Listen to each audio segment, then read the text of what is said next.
This is Lisa back. Oh, Lisa.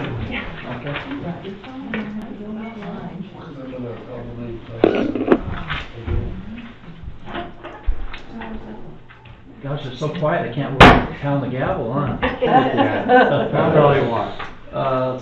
Welcome everybody to the town council meeting. This is regular town council meeting, Wednesday, December 4th, 2019. If we could all stand for pledge allegiance. I pledge allegiance to the flag of the United States of America and to the republic for which it stands, one nation, under God, indivisible, with liberty and justice for all.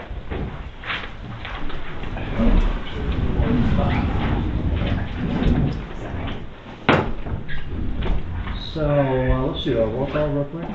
Mike McLaughlin here. Debbie Top here. Marty Lisenby here. Paul Edwardson here. Danny Bassett. And Mayor's Town update, we've got a couple things that are kind of going on.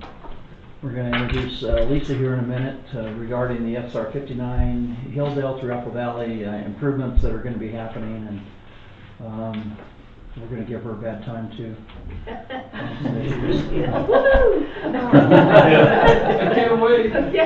But as far as updates go, I had two mayor meetings today, and they were lunch meetings. One was at the hospital and one was in Hilldale, so I wasn't able to make both of them. So it was training for the Creek Valley. Many of you might know I'm on the board for the Creek Valley health clinic that they're putting together out in Hilldale, and it was some board training today with the state, and anyway, those guys are amazing. They're going to have that place open about the 18th of the month for a health clinic. The clinic, what's kind of cool about it is it's on a sliding scale based on someone's ability to pay.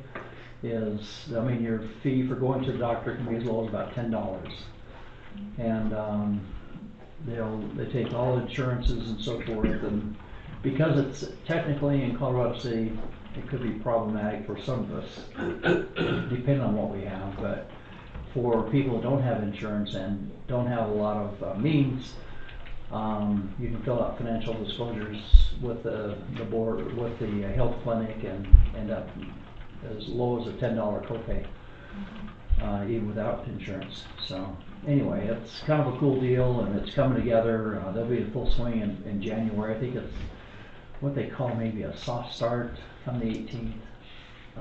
It's kind of what they're getting their bugs worked out. But anyway, they're equipped, remodeled, funded, staffed, ready to open up out there. We're putting the final touches on it right now, so it's kind of cool. So anyway, that was my lunch meeting today. I'm going to have Denny and Debbie. They've been talking a little bit prior to our meeting, but I'm going to let them just kind of start over. And this is the meeting that I missed. That is regularly scheduled monthly mayor's meeting, and I asked them to go because it was at the hospital this time where they met. And anytime it's with the hospital, they have good information that they're sharing with what the hospital's up to lately. And it's always fun to hear what new technologies and what they're up to. So I'm going to turn it over to Debbie and Denny both. They both attended in my absence. Yeah, it took both of us to fill his shoes. So a couple things that was, to me, was very interesting. All the major doctors, the directors of different divisions of the hospital, was there to discuss some of the things they're doing.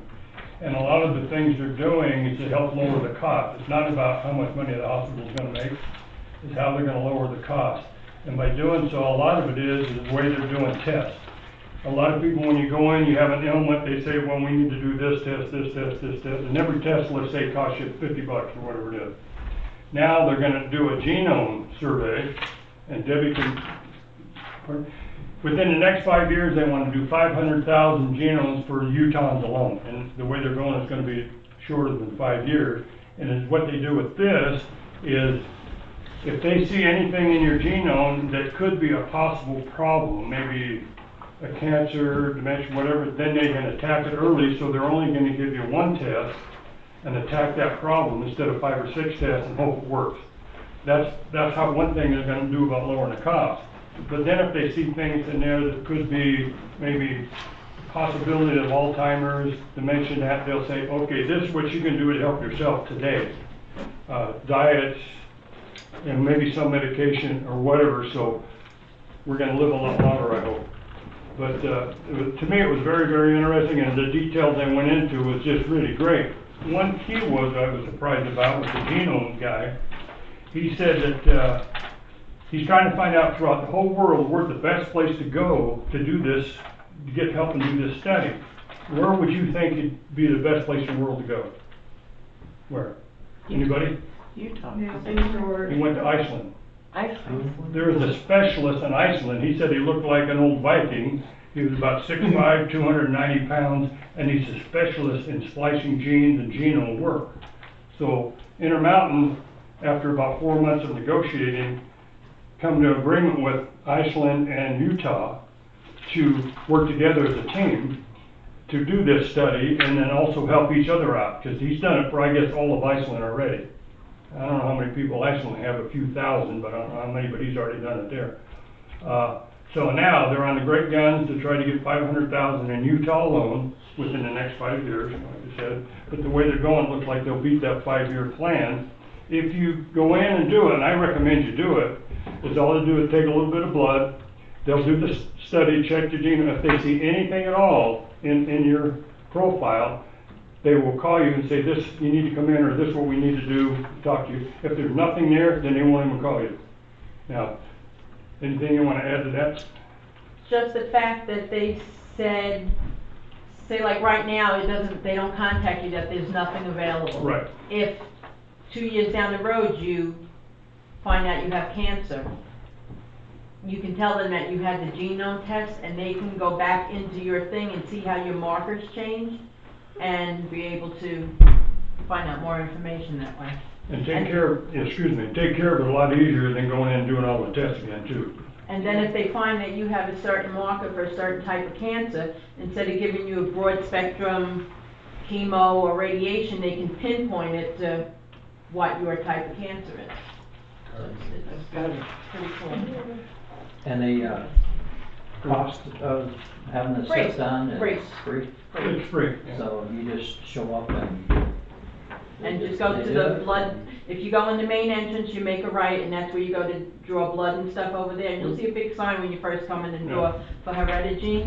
And it's from start to finish paperwork to get your blood drawn. It wasn't even a half hour, and that was at waiting time. You could go right through to the lab. One thing that was interesting to me is, and I didn't realize it, that kidney cancer is one of the biggest things in this country. Or liver cancer, excuse me, liver cancer, and I didn't realize that. So they say if there's a marker there for the liver cancer, they can pinpoint it, go in and take a little biopsy, or go in and just a little teeny, and just take it out, and you're fine. And then they track you for the next so many years, make sure it's okay or it doesn't come back. They're doing a lot of neat stuff, really neat stuff. And I do recommend going down and giving them a little bit of blood, because it's well worth it. So it's free with insurance or No, free? it's free. You don't show It's free. anything. Yeah. No. You show your ID? What? They ask your name, telephone number, they looked you up in the system, Yeah. if you have a patient there, it came up, because my address and everything came up, but you could hear them talking amongst each other, no, check off insurance, because it doesn't go through insurance, it's a free thing, Oh. so. It's But all they- free. And you're coded so nobody knows who you are.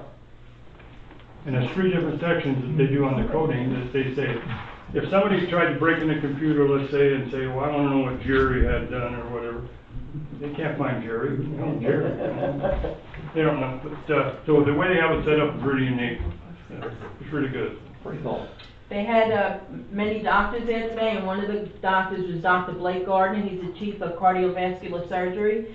He was telling us that they just do not want it to be a heart clinic at the hospital. They want it to be, the exact terminology was a cardiovascular institute.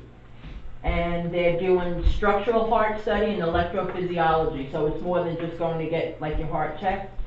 And they are becoming one of the premier facilities for people to come from Japan all over the country to come there for training on heart procedures and stuff. The only thing they can't do there right now is transplants. That would still have to go to Salt Lake City.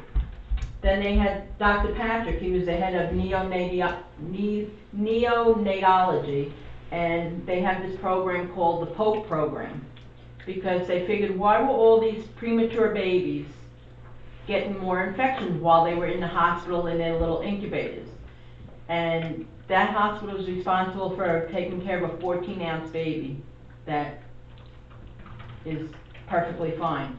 He said what happens is if the baby had to get like blood drawn, they would always take it out of the bottom of their feet, and they call it the pocus, you're poking them to get the thing. But every time you're poked, whether it was an IV or the pad of your foot, you're susceptible to bacteria and infections, no matter how clean everything was.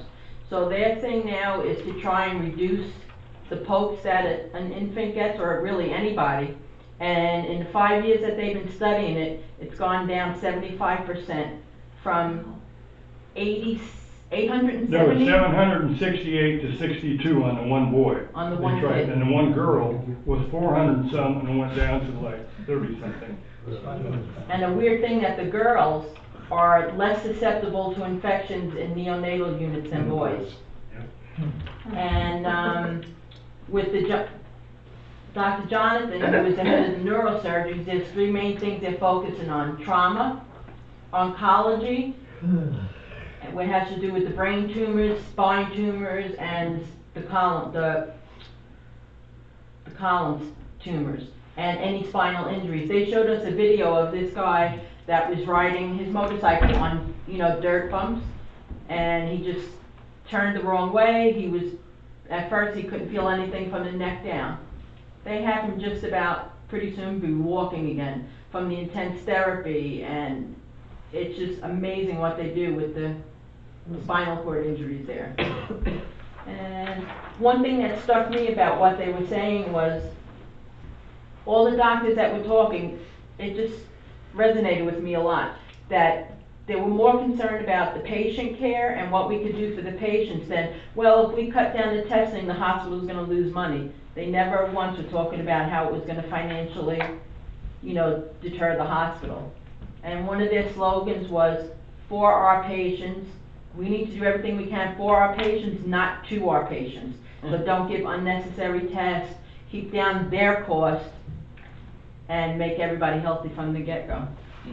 It was very informative.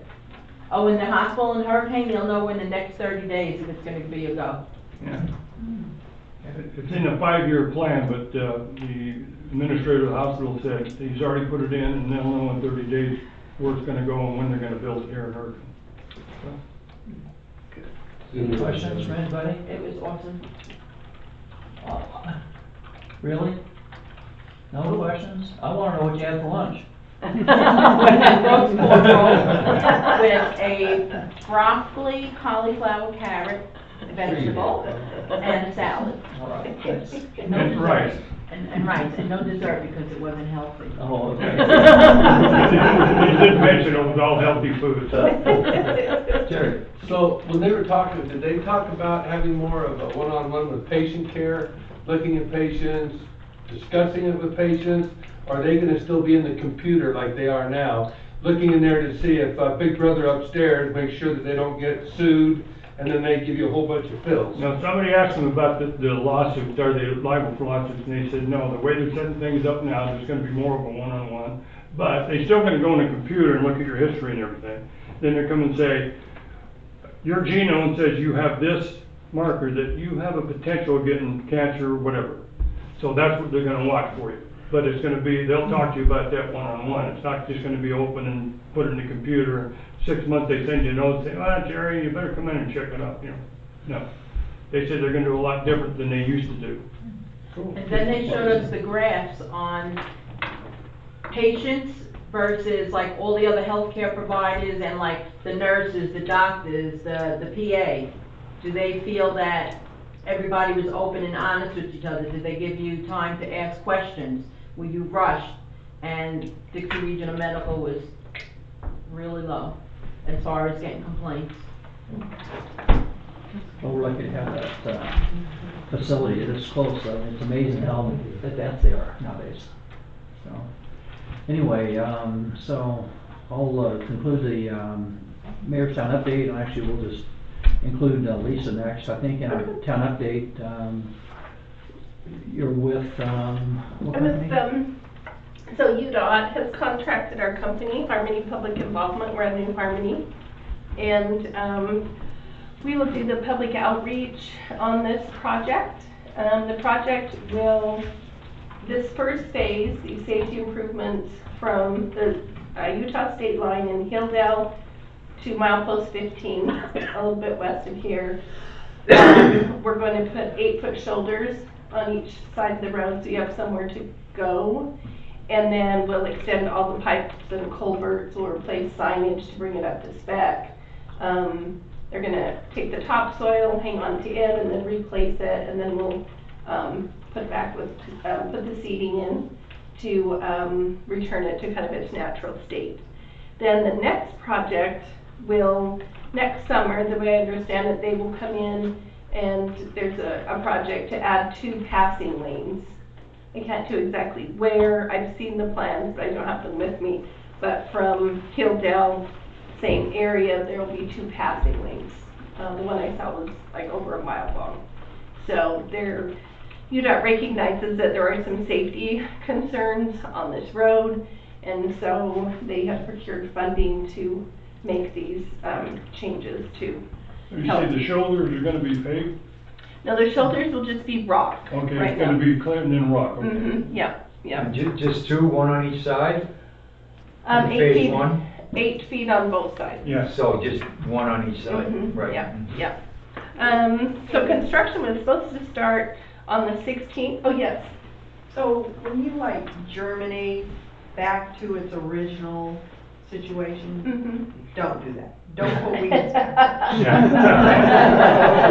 Or the ditches. Just level it, make it non-vegetation, we're fine with That's that. really funny you say that, because several years ago, I was on a project on I-15 in the, about milepost 16, there at the exit for SR9. And the PM, project manager, she decided to do a wildflower seed alongside the road. It was the same cost as that, kind of did grasses and stuff. And she got all kinds of flack from people. They were upset that she wasted money, and it was so pretty because when it would rain, those flowers would come up and they were beautiful, and it wasn't more of an expense. So maybe you could talk to them and see if they'll put you some wildflowers in. So they're having a little trouble. Obviously, to do that much, they have to crush a lot of rock. And so they have 2 pits, one at milepost 8, one at milepost 15 that they're crushing rock in.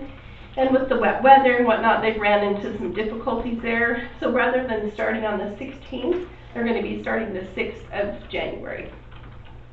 And milepost 0, which is the Utah state line, to 15, they're going to work Monday through Friday, 7 to 5 p.m.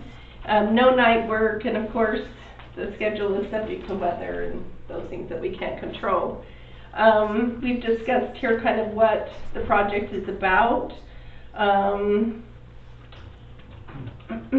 public involvement plan, Monday I drove out to Pipe Springs and gave them some information, and then worked my way back in, stopping at the different businesses, giving them cards. I have these cards here you can pass around and take some or whatnot. That's our hotline, rings to my cell phone. So if you have an issue or a problem, you can get a hold of us. We also will attend the city council meetings, obviously. One of the concerns was to work with the first responders to make sure that if there is an issue, traffic control on this, when they're working 7 a.m. to 5 p.m., it will be down to 1 lane, and there will be pilot cars and flaggers. So if you're planning to get to Hurricane, you need to plan 15 minutes longer to get in there, and then when you're coming back, you're gonna have that same 15-minute delay, 7 a.m. to 5 p.m., Monday through Friday. They won't be, they'll be working the holidays, those 2 in Monday, or in January and February, they'll be working those. So it's a pretty solid schedule, Monday through Friday. We don't have any weekend work right now, but if we get rained out, if there's things, they may have to work on the weekend just to keep the project on schedule. We will be sending out, pardon? Was that a 2-month period you're thinking? Or? It's gonna go from the 6th of January until like the 1st or 2nd week of April. Okay. So, a pretty, 3.5 months, yeah, give or take. We will be sending out a direct mail piece to everybody that's in this zip code, and then also in the zip code for Hilldale, Colorado City. That gives you kind of the information on the card. Let me see if I can. So there's a total of 2023. It will give you the hotline. You can call the hotline, you can send an email. If you want to look at what's happening, you can go to the UDOT project page, which will be listed on the mailer that everybody gets.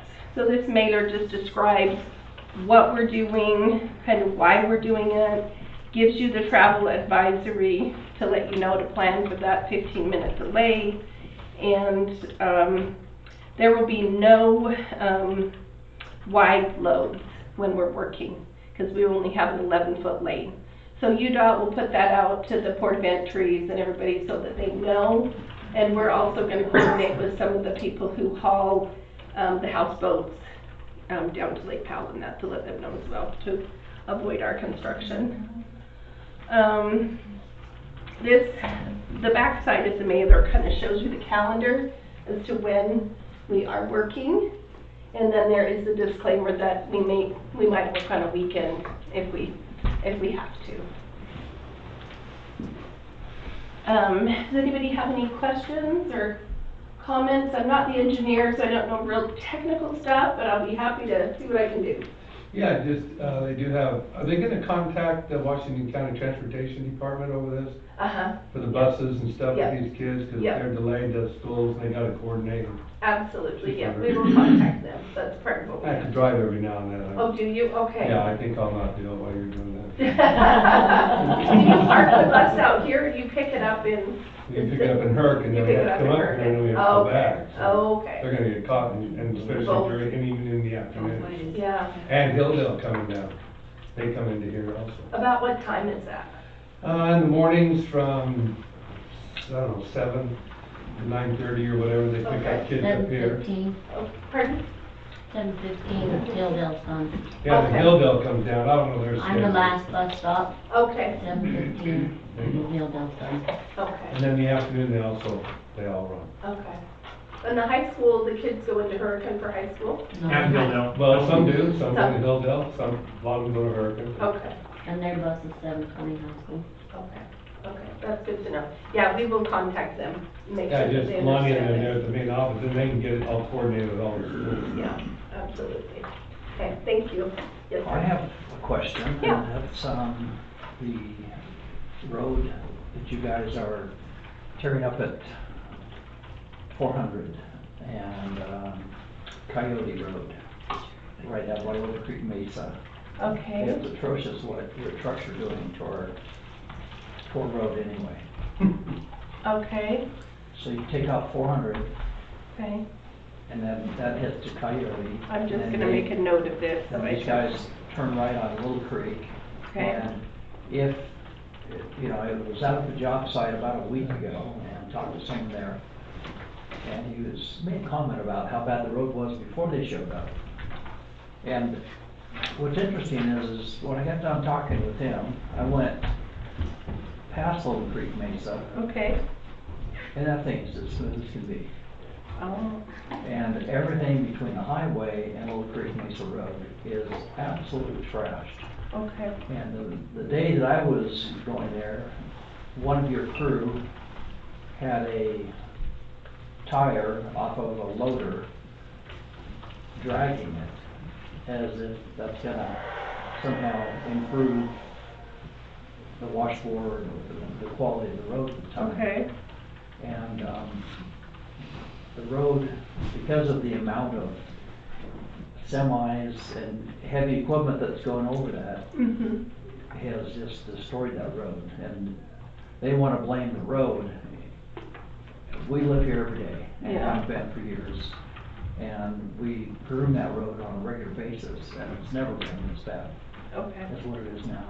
And I would like to see you guys, first off, we've got to get a water truck out there to help water that road. Right now, it's, you know, lucky for the rain, but Mm-hmm. that thing has been when it gets so dusty, because you don't ever water it, Mm-hmm. that helps it come up.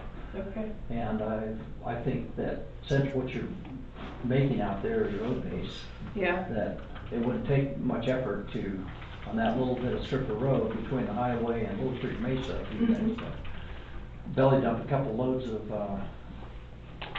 that, road base The road base. on there Okay. to help protect the road. And Okay. we have crews, we have a road grader, and we can help even spread that material. Okay. But, Also, I was driving by there today in my pickup truck, and the water in some of the puddles, Mhm. now that it's raining, of course, goes up the middle of my axle, right in the middle. Oh, wow. It's pretty deep there. it's, and those have been there before, but nowhere near as deep as they are. And that's what some of the residents that have called me about it, complaining, Okay. have expressed, that it's never been that bad. Okay. Never been that deep, and, anyway. So we're looking for some relief, from the company, because it looks like you guys have quite a bit more to make. And even though you might start January, it could be you're still making it Oh, sure. in through January as you keep Oh, yeah. hauling this stuff away. Is when you go back there, I don't know if you guys have ever been back to that, I've been back there just target shooting. And that's the pit that they're at, back on Little Creek Mesa, where we used to do target shooting. And, Right on.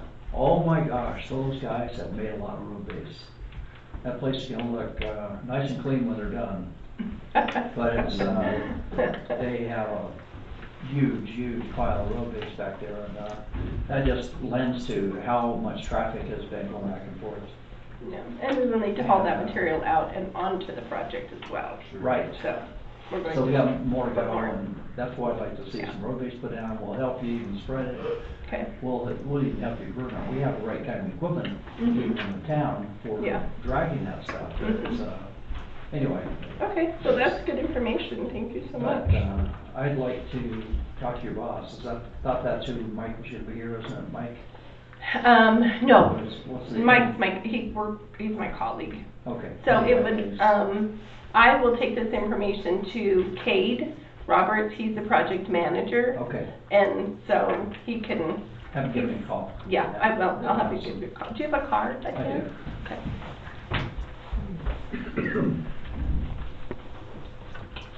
Thank you. Thanks so much. You bet. Does anyone else have any questions I can answer or? Thank you for doing this. And we're excited to get shoulders. Yeah, yes.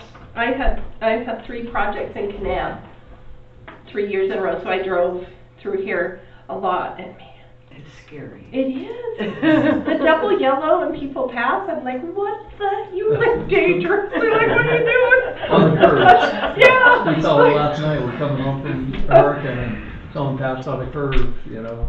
It's crazy. That night when you see 4 headlights coming at you. Yeah, I was just on I-15 and they had a wreck. A semi had gone off just before the Tokerville exit, and he'd gone down into the ravine. You just see the very top of his trailer. I mean, I hope he's okay. But I'm driving and you see these bright yellow lights coming towards me. Like, what the heck? And it's the wrecker. Had a huge wrecker, but he was having to use the emergency lane to drive up on the southbound side. So, Oh, wow. yeah, those lights are a little, oh, what the heck? Okay, well, thank you. Please use the number there and give us a call if you have any questions, and we'll do our best to get you some good information. All right. Thank you. Yeah, have the rest of a good meeting. You're not leaving, are you? Yes, I'm off to Hilldale. It's getting better here in a minute. Yeah, I'm sure. She has another town council meeting to go to. That's right. I've been in some of those that are interesting. Woo! I'm telling you. I'm okay with not interesting. Thank you. Thank you. Be safe. Hilldale just does them, their meetings once a month, so 3 or 4 hour meetings is not unusual for those guys. They're maniacs out there. Like, I don't know how you guys do it. Consent agenda. Ben has, restructured the format. Can you explain to everybody what this is, new structure is about? Sure, yeah, so this is something that I just didn't come up with on my own. Some other municipalities in the county structure their consent items as, it's essentially just something that typically doesn't have to be debated. So, meeting minutes, expenditures, budget reports, these are things that typically come under a consent agenda, and you can vote on them as one item and approve it as one item. If there's any disputes, if you want to discuss one of the items, then essentially the person who makes the motion would just pull letter A or B out and approve it, and then that would become the first item under discussion and action. So it should just maybe, shave 2 or 3 minutes off the meeting. So in other words, we get to just say consent agenda, we make a motion to approve the consent agenda, and then we don't have to list each single item under that consent agenda for this calendar. So anyway, I think we've all gone over this. There's been some emails and some corrections made back and forth on the minutes. And does anybody have any questions on any of the items? No. I'm okay, so I'm good. On the money end of it too, Denny? No, I already looked at all of it and checked it. I've gone over I had a all couple of it. questions to start with, but Ben straightened me out when I got here, so. Yeah. Might I also add, if this format, the consent agenda, if you guys would prefer to keep it the way that it was and approve each item individually, that's fine as well. So. All right, so someone want to make a motion then? I make a motion, we approve the consent agenda as stated in tonight's agenda. Second. Vote? Aye. Aye. Aye. You do that for PC. And discussion and action. We put this under discussion and action. These two items were on our agenda in one of our recent meetings, and we tabled it in those meetings for future discussion. And even though it says discussion and action, discussion can be the heavier end of this, and if we choose not to do any action, that's okay. What we're trying to achieve here is the verbiage that we're looking for. And Mike, do you have some feedback on this? You're the one that wanted to table this especially, and you want to give us some Sure, your feedback on some of the concerns, and we'll tackle whichever item you want to. The one I'm on right now is on the lighting. I'm on page 3. So it would be number 3 on the top of the page from section C, outdoor advertising. And my concern, and the one that the only commercial building this really affects is of course the Chevron. It's been under 2 years since they did their addition. When they put the new canopy in, they did nothing to update any lighting. They just used existing non-compliant lighting for outdoor. And I think 10 years is a little long.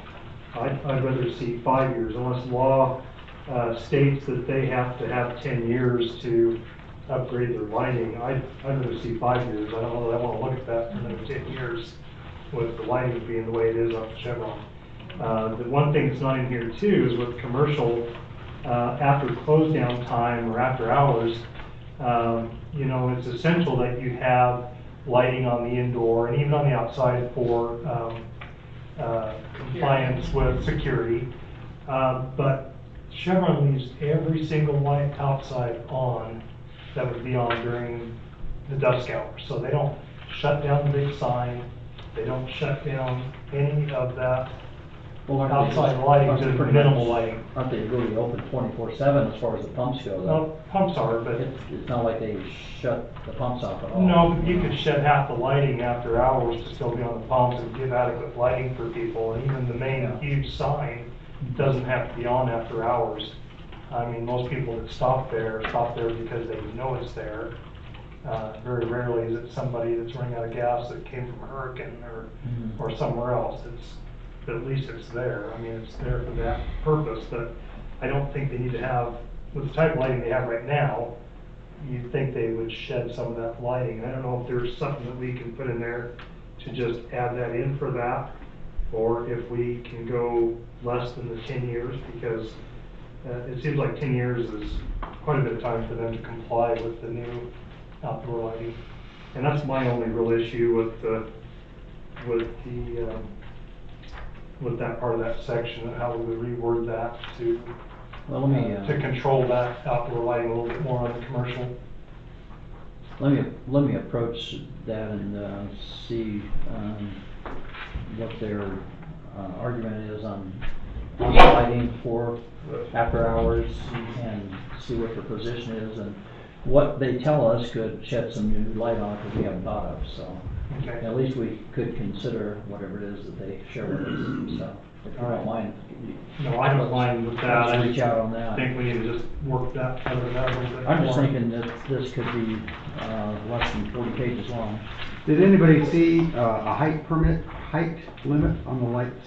Yes, there is. Commercial? What Yeah, was it again? I have to go back at it, but Pole there is. height on page 3. It's page 3. 20 feet on page 3. Yeah. Pretty high, I think. And it's 25 feet here on item A on other There you go. pictures. Okay, sort of.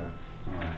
And, Well, what I was talking about last time was that these communities that have, they mandate, like cities in Bellevue, Redmond, where I come from, Seattle, they put all their lighting, commercial lighting, on the ground. on the ground. It's no more than 6 feet tall. I don't see why we can't have some kind of ordinance like that. I mean, that Okay. would limit the area to which the light reaches. Limit the upper area Yeah. light from that. It doesn't have to be a beacon for people to see it. I'd like to see that added. I'd like to see maybe a 6-foot limit. Let's see what's wrong with that. And some of the, I know Ivan's just went through this lighting ordinance. They're trying to become the dark sky community. And I want to clarify too that there's a certified dark sky and then there's dark sky. And the difference is the certification means they come out and say that you are certified, you conform to everything that they would want, their wish list. Yet, what they had a lot of pushback in their community on the certified dark sky was safety issues and things like that in some different areas where they felt like the lighting was too restrictive to where you couldn't, they felt like kids walking at night, things like that could be at risk. And I didn't go to the meeting, so I don't know every little detail, but I know there's a lot of pushback on that, and so they scrapped the idea of a certified dark sky for just a dark sky. And the difference being just that, okay, they're gonna be probably not in compliance in some areas, but for the most part, they want dark skies. And so, anyway, it's, I think these documents represent probably certification of a dark sky, I would guess. This is pulled from the dark sky website. This ordinance, that's why it's so long and detailed. It's way more than what we probably need to have, but that's where it came from in order to try to become a dark sky community. We always thought we were a dark sky community, but when we read our ordinance, you can tell that there's Discrepancies yeah, there. there's some Yeah. discrepancies definitely on that, so, but, anyway, let me look up that, ordinance, see where they ended up to, and, out there, see what I can learn on that as well. We don't have to rewrite the book sometimes, we can find a book that's already written, that's close to the matches that we were looking for, so. I just have one question on page 5. Item number C on the bottom. So if somebody doesn't do construction or remodel on their house, we're giving them till 2025 to, Yeah, that's, you know, I mean, basically you're talking 5 more years is all that is, to become in compliance. I just think 5 years is reasonable for it. I think it is, but I think commercial needs to set the precedent, so the commercial needs to be the same on that. The residential's 5 and the commercial Right. needs to be in there too, instead of 10 years. And I think their lighting is out of compliance from our old ordinance anyway. Yeah, I think it And was. that's, kind of gives us some room to move on that as well, so. But,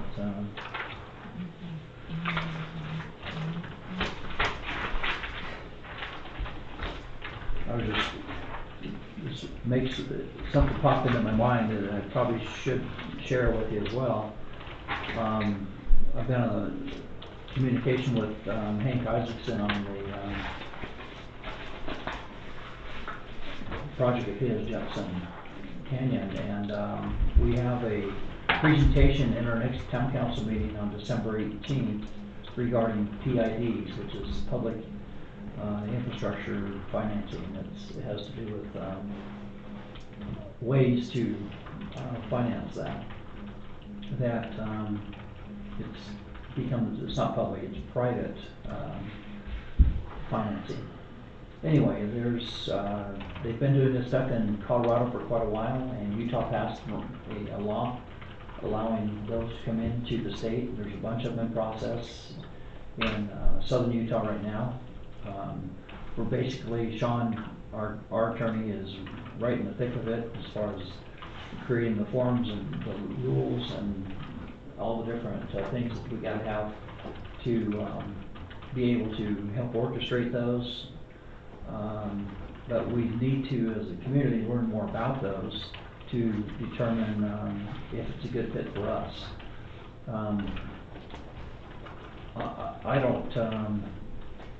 I've tried to find out some little bit of information, but I'll tell you what little I know is that it's as a municipality we can do what is called a SAA, a Special Assessment Area. And as a community, we can put together a bond and say that we want to pave all of the roads in Apple Valley. We can put that bond together, and then we assess all of the properties that are in that affected area and to pay for all of that. So that's what is called an SAA, and basically it's the town that's on the hook for that those payments are going to get made, and so are the property owners, but basically would tax everybody. And this PID program is basically mimics the SAA, except that the town's not on the hook for it. It's the investor or the developer. He's the one that's on the hook for it. The assessment is against the properties that he's developing, and that loan is his loan paid back through property taxes, but because it's almost like public bond financing, it has a little better ring to it when you're a developer, because now you can put in all your infrastructure without any private money. And now when you go out to get the private money to actually build your project, in his case, you'll have, probably upwards of $13 or $15 million of infrastructure installed with this type of program that, by the way, has a little better rate than privately that you can obtain as well, so that's another attraction. And anyway, it's in a nutshell, it's just a way for him to get to where he wants to go. And then that's still his responsibility. But it's his responsibility. Yeah, because we just got to raise the taxes, and I'm not want to raise taxes again. Well, we wouldn't do that for a private, For a private entity. enterprise anyway. Right. It just becomes another avenue that happens. I just want to know, is there any downside to it?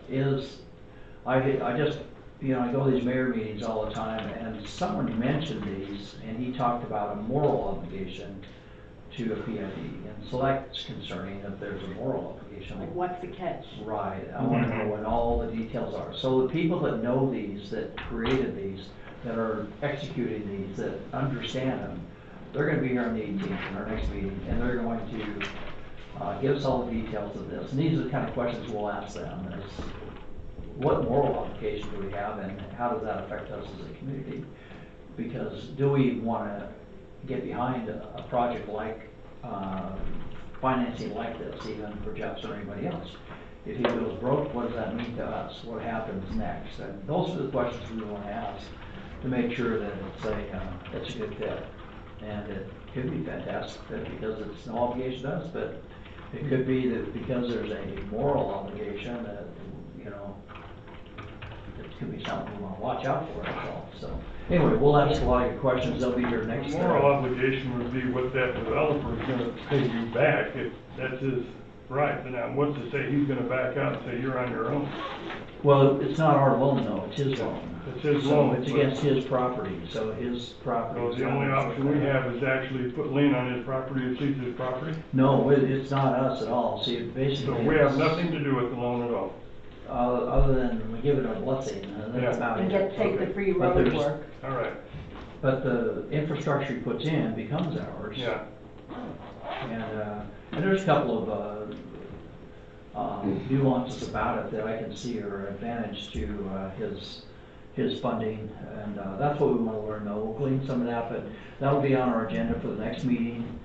And, so we'll, come with lots of questions, and we'll, grill these people and learn everything we can. Sean will be here as well, and he'll know about it. He had some family issues, he asked me to, please excuse Sean tonight, he had some, pressing family problems to take care of in California, so. And it has, Disneyland is not part of it, he's already been to Disneyland, so. I'm sure the presentation will give examples of where this has worked in the past. I would just hope that they would give some examples of where they didn't work, if that's the case. And that's a good question to ask. And then, Sean will be here, and what I appreciate about that is he'll know, another, half a dozen projects most likely that are already in the midst of trying to fund one of these in southern Utah. This is And how does that a work? brand new financing vehicle in the state of Utah. This passed in the last legislative session. But I'm sure it's happened elsewhere. in other Colorado. states. Yeah, so, Yeah. they didn't know. Yeah, Colorado has been doing it, and they were kind of the pilot, and, somehow Sean got wind of it and ended up helped push us through the legislature to benefit everybody, so. Anyway, so that's gonna be kind of a fun thing, so. Sorry I got off the lighting thing, but it made me think of the developer and, a phone call I had earlier today, so. Okay, so do we just go to number 2 now, from number 1 on that Yeah. discussion, or do we need to finish up that number 1? Table number 1. Yeah, let's go ahead and, we'll table number 1 to, our future meeting, so we can, work on those issues. Let me find out some more information. Okay, That'd be okay? sure. And, so make a motion. Mike, table that. Yeah, I'll make a motion to table item number 1, discussion number 1, recommendation from Plan Commission, September 25th on changes to Town Code 1026 on outdoor lighting. Second? Vote. Aye. Aye. Aye. Aye. And then number 2, I just have one issue on there that to bring into it, but most of it's, I think, acceptable. My one issue on number 2, on the parking requirement is, and I don't know if we put this in there as an exception with what we already have written, but if, I can think of several properties in this town where a home is up against a hill, and I brought this up last time, and I apologize, I wasn't at the planning commission, we went through this, I had their obligations at the time, but, if someone does not have a backyard or a side yard because of where their home is situated on the lot, then I kind of wonder if we need to look at how they would still be able to park a boat or an RV in their yard at that point. And I think the way this is written, it could cause a problem with a few of the homeowners that are out there if they decide they want an RV or they want a boat or whatever. Yeah. And they can't park it in their yard because it doesn't meet this code. I've got a neighbor that's got 2 of them out in front of his house, and there's absolutely nowhere else he can put them on his property because, he has 1 acre, the shape of it, But if they have them covered or they have them taken care of or what, I don't, I just have a problem with that part of it on there. That's my issue. And I don't know if we put an exception in there to where, if the yard does not permit them to have a side yard or a backyard, then what do we allow from there on that? That's my only issue. But at the same time, if you're allowing one guy to park them out front, then that means that even though you have room out back, you could still park it out front. And how do you say, well, no, you have room, they don't have room? And it seems like, throwing an exception in there, run into a problem that, Well, see, that's where I have a problem with the whole thing, because, you know, you're I've had people, discriminating against it. I've you seen know. people in this town that park a camper shell out in the front yard right next to the ditch for years, and nobody ever complained about it, and it really didn't matter, and I didn't care whether it was out in the front yard next to the ditch or not, you know? So, to me, I really don't care if it's being parked. I think the biggest issue with the RVs is if somebody's renting out an RV, living in it, and then you're dealing with sewage and everything else. And so, Right. you know, if someone's parking an RV, or they shouldn't have to have a permit, but if they got somebody staying there, and I don't mind that part, where, you know, you go to the town, let them know, get a permit, you know, I've got guests, I've got family that stay in an RV Time from that limits of side, some kind. and I think those are great. I do have I have a problem with the parking part of where exactly it has to be, with the conditions that we do have. I'm gonna call him Rich Osowski, because I know that, he has, some stuff that he was sharing with me earlier in the day. I'd like to make sure that you feel heard on that, Margie, you as well, if you want, anyone else actually on that, so it's not a public hearing, but Yeah, if you're passionate about it, share what you're passionate about, so. I talked to a few people who've already contacted me, even a couple that do have problems parking it, they can't park it in the back. And there's actually 3 people that can't up there, and nobody has a problem with that. If they can't park it in the back, that's a good reason to park it. Even somebody that buys a house that doesn't have an RV and they want one in the future, and they can't park it in the back. Right. They don't seem to have a problem with that either. Okay. It's people that park their RVs in front that can park them in the back. And then the number of RVs, you said somebody has 2 RVs. I think the code says you should only have 1 RV.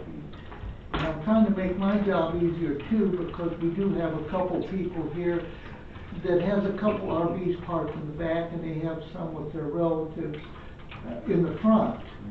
And then they decide to stay in one. It's hard for me to keep track of which one they're staying in, so I can't always watch that. So I worry about the ones that do park it out in front, they can park it in the back. And that would help. Also, when you get 2 or 3, I looked at some RVs right over here too that were for sale. The gentleman, I know him very well, and I wasn't able to, you know, I didn't want to buy one to, you know, bumper haul RVs, but he was selling them. So when you have 2 or 3, sometimes it's better that they can advertise and sell them. It just gives the impression that that's okay. And so you try to keep it down to 1 RV. And personally for me, if you wanted to put me on that type of deal, whereas for me to go around and say, okay, we'll send the code enforcer over to make sure that you're not able to park it in the back. And I would go over and look at it and say, yeah, he can only park in the front, or tell him, well, you get a hold of the code enforcer to look at it and make sure they're not trying to con you. But I do get complaints about people with RVs in front. So that's kind of my issues with that. So my thought is, what if we had it to where it was a footage away from where the ditch would be? So if we have ditches in front, what if it was more of a footage thing from that front driveway, or an extension away from the front of the lot versus whether it's parked in front of their garage or whatever? So have an exception, basically, have an exception with a setback. Just have a setback on it So versus. the exception would be for the people that aren't able to park on the side or the back. Yeah. And then have somebody verify that, so it's. Yeah, and that would be fine on my portion, but that's true. If they're not able to park in the back, of course you want to work with them. Mhm. And, you know, so I wouldn't have a problem with some setbacks for those people. Because a lot of people, they like it because it's convenient, because they can pull it into their driveway. Mhm. They don't want to pull it off to the side. I have a neighbor over there, he has his in his front driveway. But he has a road right beside him that goes around the house on both sides. So they want to park it on the driveway and not park it on the side of the house where it would be much more presentable, and that's my neighbor right across from me. He would need to park it on the side, and he has a road on both sides of his house. It's how to let these people know that, I don't know what you wanna do with them, because now we're changing the code, and now I would have to go over and send them a notice and say, hey, and they would probably do it. But there is people out there that say, well, I'm gonna park it wherever I please. Then you have another neighbor over here that I've had a couple complaints about, right over here. He put it in the front, on part of his driveway, and then he put a shelter around it, a cover around it. And he could have put it on the side, so now you got that problem with that person putting a cover around it because nothing had been done in the past. So it's gonna be kind of an individual type person to work with and look at each one to see how you could solve their problem and solve it in a way that you wanna work with them. Of course, he's already put a cover on it, and actually he was told, don't do that. But of course, that didn't matter at the time, and that was a little while back. So now you have no choice but to leave him. But I have a lot of problems with people coming into the area and saying, I see what is here, I'm gonna do exactly what is there, and they don't ask anybody. So when they drive by and see somebody that has it out in front on their driveway, these people are building these homes up here, they could actually make a little driveway on the side for their RV, but they're not gonna do it. They're gonna park it right on that front driveway. If they knew the rules, or we make the rules so that the people building houses can realize that they need to put a little side driveway, and they have the room, then maybe they would do it. Well, see, I think for some of those rules, when we get that picky about it, it needs to be like an HOA thing, and let a community that's building a smaller community worry about those type of rules. I think with the town, the ordinance, and with this vast of area we have with larger acreages, and then we're dealing with smaller acreages and 1 acres, and of course the smaller places with half acre and lots. You know, if you have an HOA, that's that community's issue and problem to build those houses in that compliance. But with living in a rural community and where we live, I think we're trying to nitpick something that we need to kind of loosen that a little bit and make that exception that you know, if we've got just at least a minimum footage from a driveway, because not everybody's going to be able to do that. And if we try to go in and make an ordinance that's going to make everybody comply to that, and then we have to make exceptions for, you know, 10% of the population, and like you said, that creates an issue, because then we have to make an exception for 10% of that population because of the way the ordinance is written. And that's part of what I'm concerned about, is making an ordinance that's going to make more issues and have more complaints because so-and-so is able to park out in front of their home. And then all of a sudden we get more complaints in the town because so-and-so's done that, why can't we do that? So that's the part I have a real issue with. The question is, with this is, we're not always gonna be a small town. And people's gotta understand there is some rules that they need to go by. So we're not always gonna be, all those lots will be sold in Gooseberry. There's 4 or 5 of them that have already been sold. So once all those lots are sold, if you don't have any rules for the remaining lots or something, then we're not gonna be always the small community up there. I think we need to look at the future to when. Okay, so if we're going with the future, then maybe in future ordinances they're building, then if there's gonna be an RV lot associated with that lot, then it needs to be in the ordinance that maybe they put that RV lot on the side. Yeah. In that future ordinance.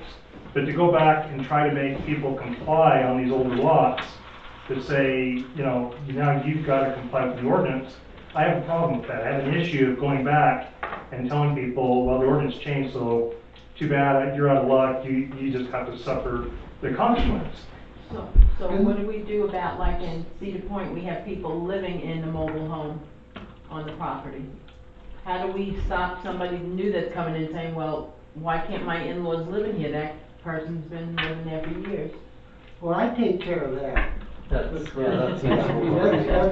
Right. problem. Look, can we, Margie's hand is getting tired, can we? Yeah, I kind of take a little offense to Mike on that it's a rural town, and maybe we're rural, but the problem is, it became a town in 2004, and in 2004, there was rules and regulations. They were never, ever, ever enforced. So, all these people that moved in here after 2004 should know that we are a town, and they moved here because there was a town and they felt protected. And that's where I felt protected, that there was some rules and regulations that the town had, even though they're not enforced. And I do take offense to it, because if you loosen the codes, I think you're gonna find you're gonna end up with a bunch of junk everywhere. We loosen the code on the garage, and I don't see one garage that people built to put all their stuff in. And I don't really have a problem with the RVs in front. I really don't, because I've got a 300-foot stretch of land that I can move all my crap down there and park it. And that's what I'll do if you loosen the codes, because I'm getting a little ticked off about all these codes being loosened up, and it's just gonna make a mess in our neighborhood. Maybe you wanna live in a messy neighborhood, I don't. I don't think you have to. I mean, you look at places like Sun River, and they have a lot of code. We're not You look at Sun Hurricane, River. I understand we're not Sun River, and we but don't have HOAs out here. We have tighter codes in this town than Hurricane does. I don't give a shit, I don't live in Hurricane has- Hurricane. Well, you know, I live here. Well, If I wanted to you live in don't Hurricane, yell. I'd go down Don't there. yell, we're talking about discussing it. Let's calm down. But I think we've gotten a little too tight on some things with people that want Well, to then live why here. didn't you bring that up when we had Rick Mosher as the mayor? I wasn't on the council with Rick Moser. Well, you did, I never saw you here complaining about the tight codes we had at that time. So what made you change your mind, Mike? I haven't changed my mind on anything. Well, you never were down here for 8 years while we had those codes. I never saw you at any of those I haven't been in town for 8 meetings. years. I've been in town for 6 years. Okay, And I but started coming then to when the you moved meetings here, about a year after I moved Mike, here. you knew there was rules and regulations. So now you moved here 6 years later, you wanna change everything. All right, let's take it down a notch. We did, Let me respond to a couple of things, if you don't mind, for a second. We'll let the temperature calm down a little bit in the room. You want to call out a couple of people on why this and why that, yet you yourself has already said that they weren't enforcing some of those codes. And so why would Mike be in there complaining about any particular code when it wasn't being enforced, and half the people don't know what the code was because it wasn't being enforced? So is that the people's fault that bought here? No, that's not what I'm saying though. It's that, you're trying to call him out for not doing something about it when most people in town didn't know what the code was because it wasn't being enforced. And now, because some of the enforcement's happening, in the last couple of years, that some of this comes to the forefront, and then we start getting pushback from a lot of the community saying, well, when was that made a rule, And we know that in 2018, they came in and made quite a few changes to the code. But that Almost trailer to the- code has always been basically the same thing. It hasn't changed that much. And they were only changing as much as how many days you could stay in the code, in your RV. That's what they were changing. And then all of a sudden, Mike comes up and says, well, I have a problem with where they're parked. They've always been supposed to be parked on the side or in the backyard. And that part never changed. Well, I think that came from planning. Even Cynthia says she parks her RV in her driveway. On the side of her house for 75 Yeah. There it is on the side of her It's house. on the side of her house. Yeah. Yeah, I haven't been by there, I just remember that comment coming from her, but anyway. I'm just trying to be neutral on the fact of how we affect other people in the community. Well, yeah, but you're with what affecting they're other having. people like us too that wanna have a nice neighborhood. Hey, we have a nice neighborhood. You have a nice neighborhood. No. It's getting People that worse. have RVs have RVs. And they move out here because they want RVs. And you had an RV, you had a camper shell parked on the ditch out in front of I'll your tell house you for what, 5 that's years. our backyard, according to Well, house. that's on the side of the road. That's Come right, on. and that is You know our what? You wanna dig backyard. at me? Let's go at it. That's our backyard. If you wanna see how the plans were, approved by, you know, the planning commission, that's the back of our house. So our RV was parked in the back Right, of the I never house. complained about your RV, because your RV didn't bug me, it didn't bother me. I don't It care bugged that you me. parked it out there. It did You know bug what, me. and it's movable. And It's it's not a gone. permanent structure. And it's gone. And none of those RVs that people wanna park in their yard is a permanent structure. It's something that they use for recreational use. Somebody told me to move my RV. They said, move your camper or I'm writing you up. And I said, well, you're right. I said, I gave it away. I just gave it away and said, I can't sell it. I'll just give it to somebody. So I lost $3,000-4,000, no big deal. But that person was gonna write me up, and she's a good friend of me, and I did something about it. And I wanna be a good neighbor by telling people by example, so that's the reason. And as far as the code, if you go back to all the things that's happened here, and I went through them the other day, back there, you know whose name is on all the nuisance complaints and all the violations and all the notices during 8 years of Mosier? Yours truly. I wrote so many nuisance complaints on code violations and everything, and got me in a lot of trouble with the mayor and the attorneys. So I am trying to fix it, and you don't see anybody really complaining about me. I wanna do a good job for you. So I wanna handle the situation as to how you want me to handle it. You know, so you tell me what to do. And that's my only reason why I wanna go through and make sure we have this defined good enough so that we don't have more issues in the town. But I So to think I say can that I handle wanna it. relax things or make a difference because I have an agenda, it's not because I have an agenda. Because I wanna reduce the complaints that you get or any other person in the future that's gonna be doing code enforcement, and that we make sure that we have an equal opportunity, that every homeowner has at least a chance to live on their land and have the freedoms that they should have to be able to park a vehicle, even if it doesn't comply with what somebody wants. Because not every time that somebody wants something, is it gonna be compatible to another homeowner based on the situation their land is in.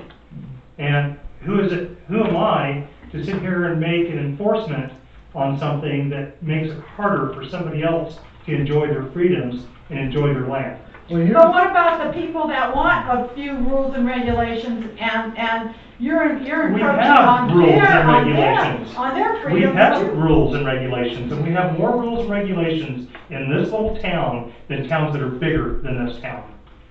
And we're trying to work them out and make it so they're compatible for everyone. I want to just take a break from this for a second. Tish and I have a friend of ours that's down at Hurricane. And what's interesting is this friend also owns a RV storage business. And one of our friends, yet competitors.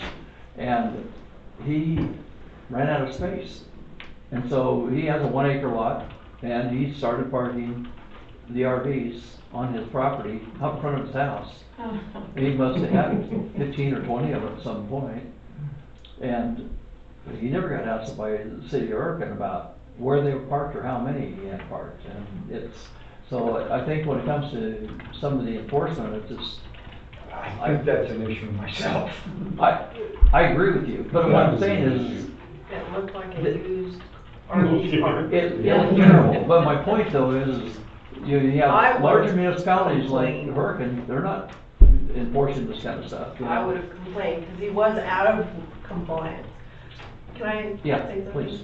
I think that if you take that ordinance and you put in whenever possible, so parking the RV to the side and the back of your home whenever possible, it gives that opportunity that if somebody's got giant rocks and they can't get an RV back there, even though there's, technically room for it, then they don't have to come in, blast up the rocks, move them out of the way just to get their RV back there. Like, that's part of the natural landscape thing, so that's why I'm Exactly. saying, why don't we just do a setback so that they can't park it up at the ditch, or maybe 10 feet away from the ditch, or whatever. Let's just make it so that at least they're not parking it right up on the road, that it's at least parked back, because like you said, you had your camper that was in your supposedly backyard, you're on a corner lot. You're right. But you have a back corner too. Yeah. So by this regulation, we could have made you move that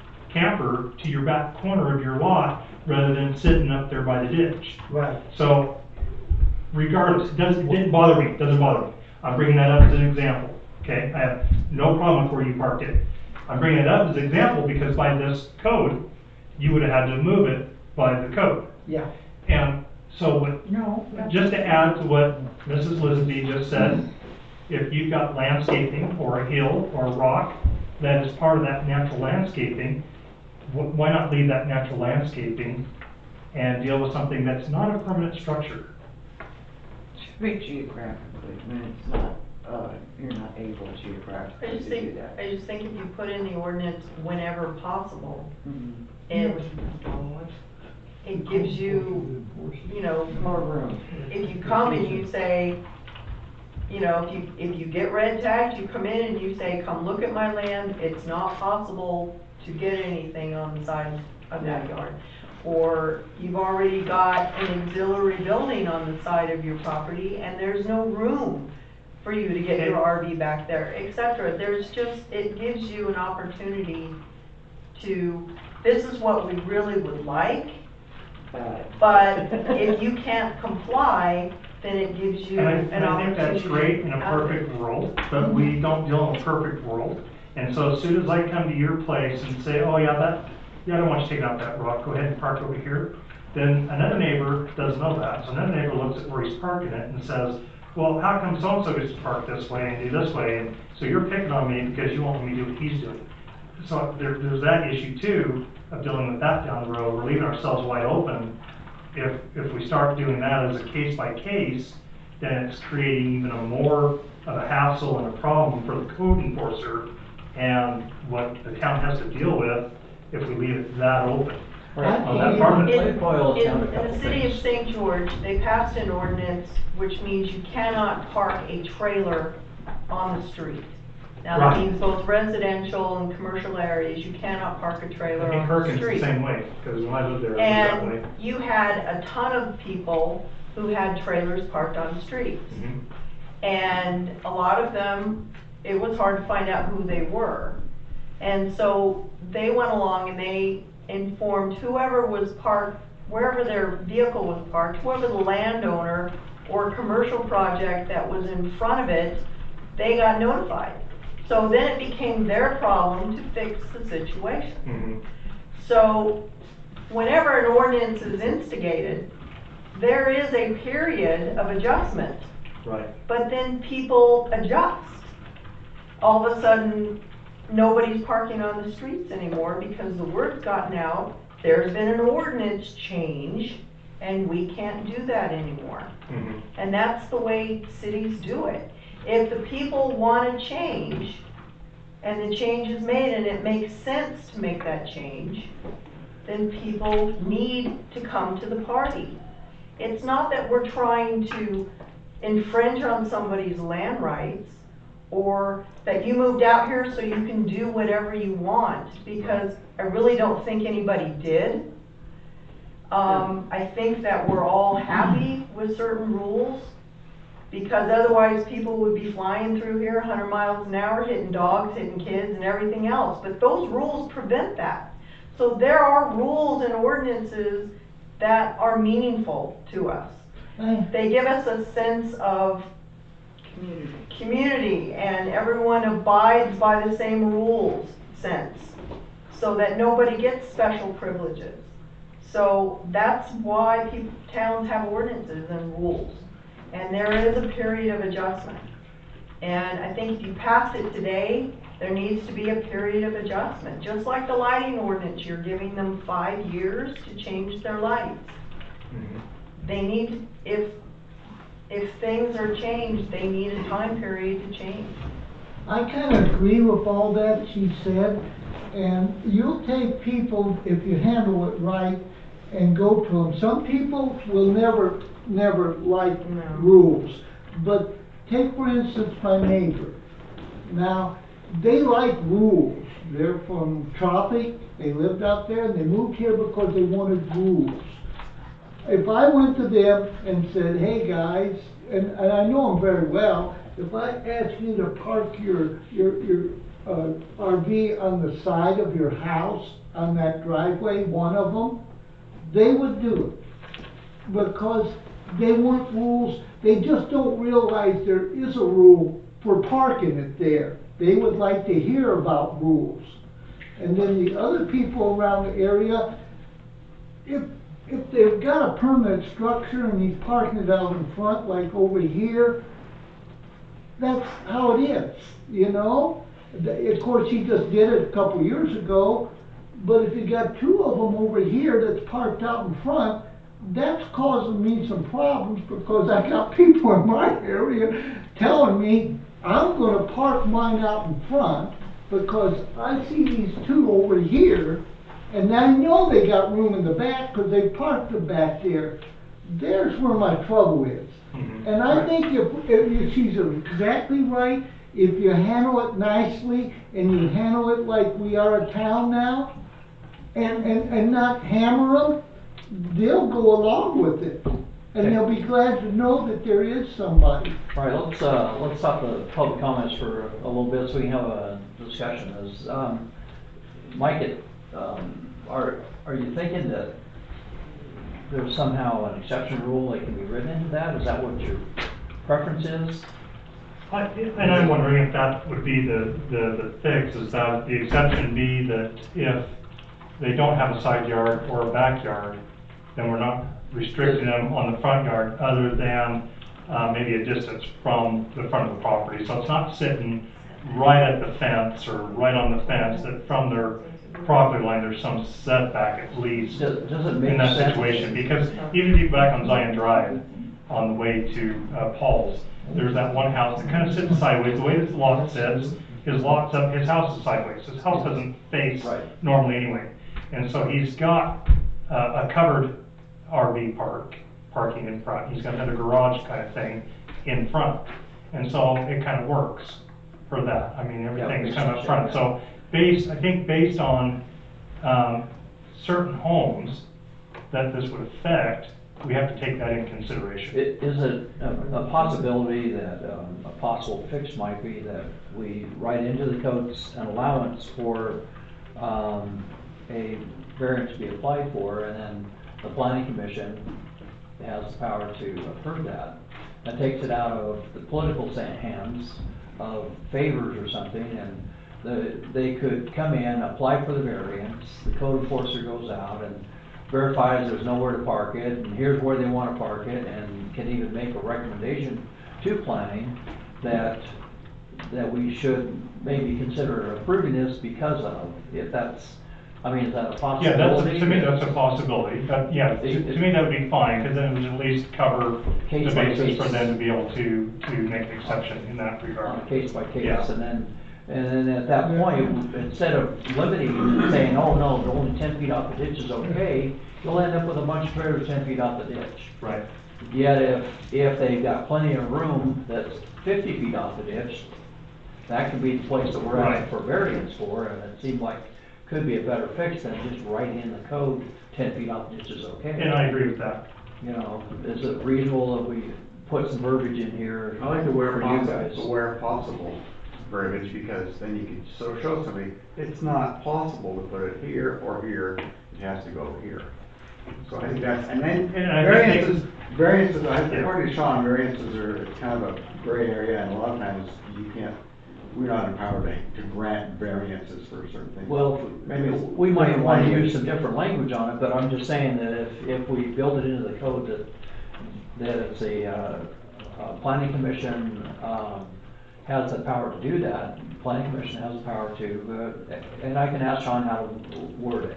Exceptions, Yeah. I guess. You know. Yeah, the exception to it, and I Yeah, think that would be, exception and- I think that'd be perfect to be able to do an Let me- exception Let me there. run this by Sean, Yeah, and that we that's- wanna figure out a way to put an exception in there that goes before the planning, and then it's the planning that has at least the power to say, you know, and even the code enforcement be involved as far as, yeah, I verified there is no room except for here and here, based on the way the house is laid out, and it gives someone room to move or wiggle, to put it where they Right. want to, and then it's not just me signing off because he's my friend, you know, kind of Right. thing. It goes to Yep. planning, and then they get to vote on it, and, you know, it just seems reasonable that, I think that because if we word this right, it gives the power to the planning to approve something like that, or we can just say that it's gotta go before the town council, and we have to vote on and approve it.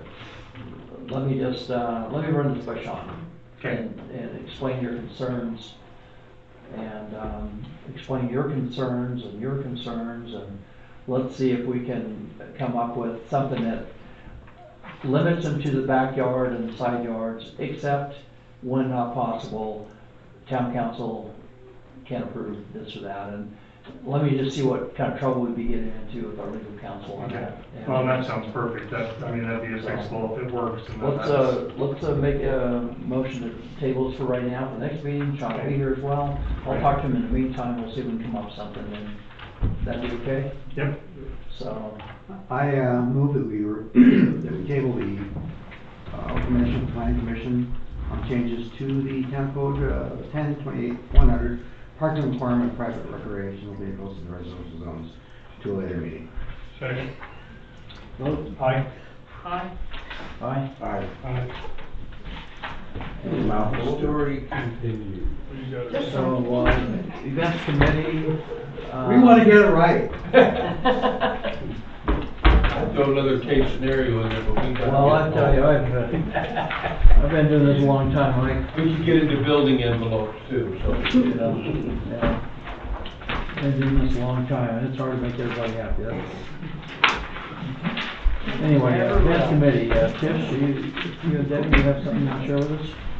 So we're going to do a cookie exchange on December 21st at 1 o'clock, and Santa will be there, so grandkids, kids, bring them down. We've got little toys and gifts for them. And we're also doing a canned food drive, which will benefit Southwest Recovery. Southwest Recovery, which is a local food bank. And we're doing cookie exchange, bring 2-3 dozen and fill your copper up with various kinds. And samples, as long as they hold out. And then anything left over, we will also box up and give to the food bank. So hopefully everybody will get your Betty Crocker on and come in and bring some cookies. What time is that? Straight out, 1 o'clock. Yeah, Lynn makes pretty good cookies. Well, there you go. Hey, Hot stuff too. I thought you had to bake them, Denny. You wouldn't want a cookie I bake. You can bring them, we'll take whatever, yep. So, last year we had I got 2 boxes at Costco. Okay. A few of those last year, that was We had okay, a few but of you know, those. there's a lot of good homemade ones too. Holy cow, there's some creative. Everybody got their game face on, and they're really Somebody had to make they're those baking cookies. some really awesome cookies. Oh, we're downloading recipes from the internet Yeah. as we speak. And then also, just a heads up, we're doing the vaccination clinic and pet licensing in January 25th, 25th. 1:30 to 2:30. And we'll have the vet with vaccinations as well. Cool. Okay. All right. What's the cost? Do we have a cost? They're gonna get back to us with the cost of each of the shots and, you know, what shots they'll be offering. Sure, a lot cheaper than one downtown. Yeah. Code enforcement, do you have anything else? No. Okay. Did, Rich, do you have anything on code enforcement you wanna share? No, everything's running pretty good. Okay. I have something I was wondering if you guys would, run by to help me out, dude. Yeah, no, there will be public comments. Oh, I thought It's, we were at. you're We're almost there too. almost there, yeah. I'm so Road and thirsty. storm. What is it, beer 30 or I'm what? dying. You know, we used to have public comments at the very beginning of the meeting, then people complained because o'clock somewhere. we wouldn't have public comments after everything was talked about, so, anyway, so, apologies, I don't have anything for mosquitoes, so you can skip past all right, that. we'll skip mosquitoes, but roads and storm drainage, I just wanted to let everybody know that we're hauling cinders, by the belly dump load right now over to Coyote, and, some of that road area over there, we've, swung a deal, and, our dump truck is hauling, and we also have Matt Jessup volunteering to help haul some as well. And, I think they've hauled some more cinders over towards his place on, Bubbly Wells area as well, so. Anyway, there's been some improvements going on, for the roads in a couple different areas, so. Public comments, I'll open public comments up, so share with us what you want to share. Alright, help me out. So I, How about your name, please? Ruth Jessup, All right. and I was wondering if you guys would redo a code for my house or whatever, look at it. I came in about almost a year ago and filled out a permit for a nightly rental, and then didn't hear nothing back till 2 days ago, but I guess there's a code in Apple Valley that says you can't rent out part of your home. And I have a 7-bedroom home and I had 12 kids lived in it, now I'm down to 4 kids. So I have a basement that's empty, I wanted to rent out a couple rooms in there. I mean, are you talking about a nightly basis though? You know, like Or a Airbnb or whatever, like a, Nightly rental. Short Like- term. Yep. So we've, there have been a few other applications in the last year that have requested a portion of the home, and the code really doesn't allow for it, even if it has a separate entrance, and so that we're not really accommodating. I mean, so that's essentially the request that is suggested. Can it just be a bed and breakfast? It can be a bed and breakfast, and has to be commercial zoning in that case. Oh, does it? Okay. Commercial zoning. That seems weird to have a commercial zone on a bed and breakfast. So we're talking shared housing, Are you sure? is that correct? So Well, these would be. That would be different than going into Springdale to No. a bed and breakfast where they serve you breakfast and they live in the same house, so. He's talking about where she lives in the house and rents out part of like it. I live upstairs. We already have one back on Zion Drive, there's already a house where he lives in the basement, and the Airbnb is the upstairs. But there's only one permit for my area that can be issued there, but I don't even know why they even have the permit if you can't do it. You should Unless be, you rent out the you should be whole able house. to do it if it's 10% of your phase, if you're under that 10%. Well, she's saying that the code though prevents her from being there and renting out a room. And It shouldn't, I didn't know that was. because we've changed that for Airbnbs. I've got 3 on my road. We need to look at that verbiage and And that's figure not out what commercial. that's doing, because even before we changed the code, that, the other fellow that's off Zion Drive was living in his house and renting out Shelby? his home to RV. No, Yeah, Shelby. Yeah. Yeah, but that was before the code's ordinances changed. And then Holly Wolf, 2 Airbnb right next door to She's gonna come and her. inspect it. Right. And he lives in a adobe shack on the back of his house, on the back of his lot. So that would be allowed. So that is allowed under the code if you live in a secondary structure, but you're not allowed to live in the primary structure and rent out a portion of that primary structure. For nightly rental. For nightly rental. And that's something we need to put on the agenda for, Well, Oh, this ought to be changed, because I wanna do an Airbnb, live upstairs and rent out my house. can you add that to the PC agenda for the next meeting? It hasn't gone out yet, has it? Because And we need to, At yeah, least, we've let's got put it it on the already. agenda for the PC and at least start the discussion okay? at the next meeting. That be okay? You've already sent that to us, right? Yeah, it's been emailed out, the next one, I think. Okay. Oh, Yeah, no, I sorry. have it Planning already commission working agenda? on it. Planning commission, I don't think. Oh, no, never mind, I was looking at the old one. Revisit. All right, we will visit that. Alright, thank you. Sorry you had to wait on meeting No, have a nice night. to say your piece. Rich Cobb. Yeah, Rich Kopp, 1193 East Big Pinion. Yeah, I would like to get, the density, in Bubbling Wells area, solidified. I don't believe that has been done yet. And two, for the Coco and Santa, we have a lot of girl toys.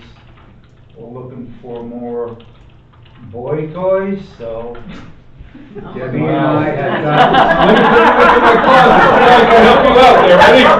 So if anybody has access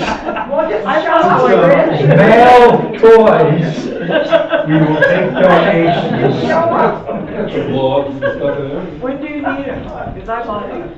Oh, Okay. you have some? Yeah. Oh, great, okay. So I just have it in bags and you're locked away on. Okay, so I had been giving them to the, events committee. Okay. And then they'll have them, so when we put them, up front for the, Okay, because one boy doesn't like the Hot Wheels.